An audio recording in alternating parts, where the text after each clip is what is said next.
Today, we're looking at nonfiction or informational texts and how they can be used to support the various Common Core standards adopted in your state. I'm located in Elkhart, Indiana, so the standards I reference will be from the Indiana Department of Education. We'll also look at the development of a text set and some possible ideas for creating sets you can use in your curriculum. First, let's define what a text set is. A text set is a group of texts that are closely connected topically. However, sets can and should be diverse in genres, text features, and difficulty level.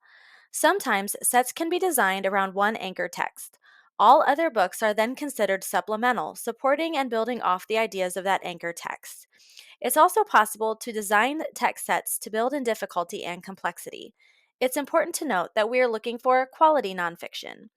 In Why Doesn't Anyone Know This Story? Integrating critical literacy and information reading, these texts can be identified through these features. Quote, a topic of significance, a compelling narrative, extensive research, an acknowledgement of gaps in knowledge or competing theories, creative, memorable prose, and links between visual design and linguistic elements. Unquote. Our hope is to build a young reader's vocabulary, broaden their content knowledge, and develop critical literacy skills they'll use for the rest of their lives. There are several things a librarian can do to support a young reader's ability to meet the expected standards. First, make sure you're familiar with the Common Core standards in your state. Most states have adopted the national standards, but not all states have, Indiana included. So be sure to investigate what is expected of the young readers in your community. Second, when building a collection, look for books that include a diversity in genres narrative, explanatory, persuasive, and procedural, a variety of text structures and medias that enhance a text, as well as diversity in protagonists and perspectives. Lastly, look for ways to support the teachers in your community as they build their classroom libraries. Pass along that information to offer support and encouragement as they create the curriculum they will use. The amount of nonfiction available can be quite overwhelming when you consider all of the publications released each year and then multiply that by decades and decades. Indiana, and I'm sure most states, provide CCSS, Common Core State Standard lists, which provide examples of text that can be used. There are both pros and cons to lists like this. Lists that provide examples give a good starting point for doing your own exploration. As I already mentioned, the possibilities can feel endless. These lists also save teachers time because text selection requires a lot of planning and research, and we all know that teachers' schedules are already very overwhelming. These lists also help define the reading level appropriateness of a text for the grade level you are planning for. However, there are some cons to these lists as well. Elkhart County, Indiana covers a very large area, including city, suburban, and rural areas. Elkhart Community Schools alone has 20 schools within the district, and they aren't all the same. So it's unrealistic to think one list provided by the INDOE will work well within every district. These lists won't represent every community or every teacher's goals. I also hate to mention this last one, but in some ways, these lists provide an easy out when the idea of planning and researching is overwhelming. Hint, hint, wink, wink, librarians, this is where your involvement can be vital. In the article, Texts for Disciplinary Literacy Instruction, the authors supply a table labeled the Disciplinary Text Selection. As they point out, teachers can choose their own engagement levels with these selections as they plan. Unlike CCSS lists provided by the state, this list lays out the various types of texts found in the different disciplines. There are also key questions to consider as you're searching for text to use. This is a much better starting point and guide than a pre selected one size fits all suggested reading list. Let's pretend I've never seen any of these CCSS reading lists. I currently work with students in grades 3 through 6. Now, this is admittedly a big reading level jump between 3rd grade and 6th. So, for the sake of condensing examples, I'm going to focus right now on middle grade nonfiction texts. This would include 6th through 8th grades. I've selected these 5 texts as quality nonfiction examples. First, Anne Frank, The Diary of a Young Girl. Second, I Am Malala, The Girls Who Stood Up for Education and Was Shot by the Taliban. 3. The Boy Who Harnessed the Wind, 4. The Declaration of Independence, and 5. The speech I Have a Dream by Martin Luther King Jr. With these selections, I've covered the disciplines of history, mathematics, and science. There are also multiple text structures: a diary, an autobiography, a memoir, a founding document, and persuasive speech. The authors are also diverse, providing a variety of backgrounds and perspectives. Let's take a closer look at each one.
Now that we've looked at selecting quality nonfiction and how text can be selected with state standards in mind, let's shift to the creation of a text set.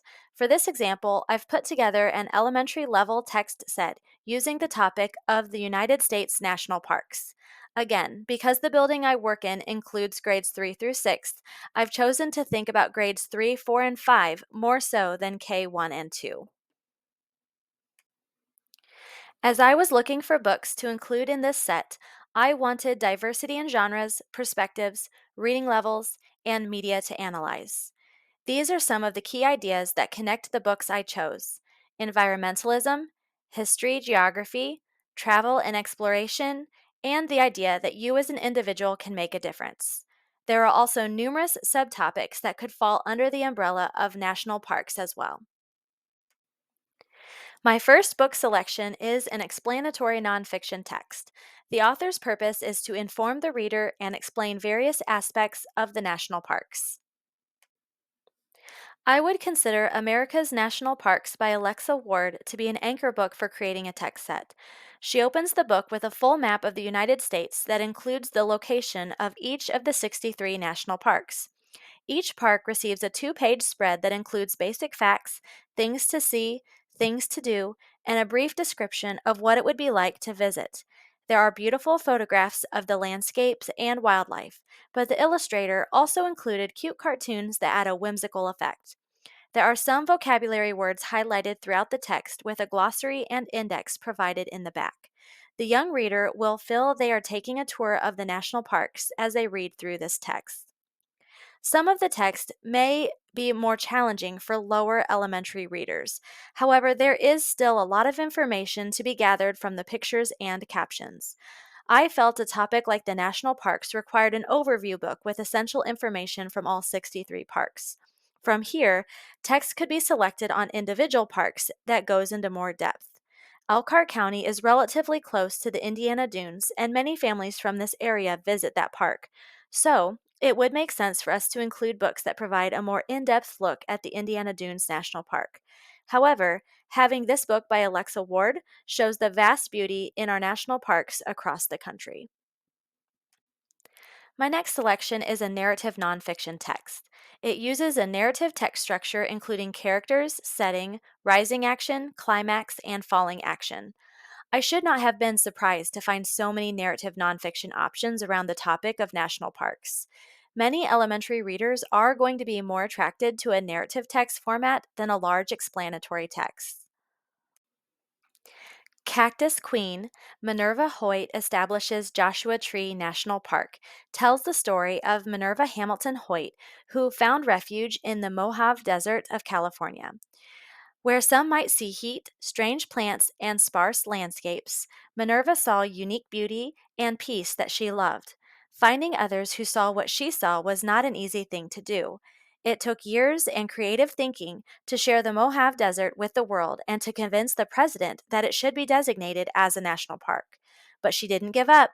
She helped establish Joshua Tree National Park to preserve its beauty for generations to come. The story is well written and easy for an early reader to follow. I really enjoyed the illustrations as well. Direct quotes from Minerva were woven into the story, which I really enjoyed because we get to hear her voice. Readers will learn a little bit about the process of establishing a national park, as well as ways the environment is being damaged and why it's important to preserve these areas for years to come.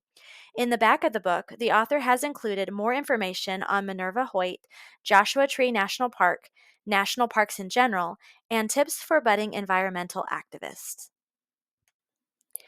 The last text set selection that I've chosen to highlight is procedural nonfiction. This means the text provides a step by step process to achieve a goal or complete a task. The National Parks Scavenger Hunt divides the national parks up by region of location. The artwork is very reminiscent of official national park artwork found on many of their licensed items. A description is given of each park, along with key facts and features that make that park unique. Then a checklist is provided of different landmarks and/or wildlife you can be on the lookout for. Most items do have illustrations, but all items have a descriptive summary that provides additional information on that type of tree or animal as it relates to the park. I included this book because of the information related to landmarks, vegetation, and wildlife within the parks. The artwork is also very well done. It's also interactive and encourages the reader to visit the national parks in person, providing a game appropriate for the entire family. This book is presented as appropriate for all elementary grades.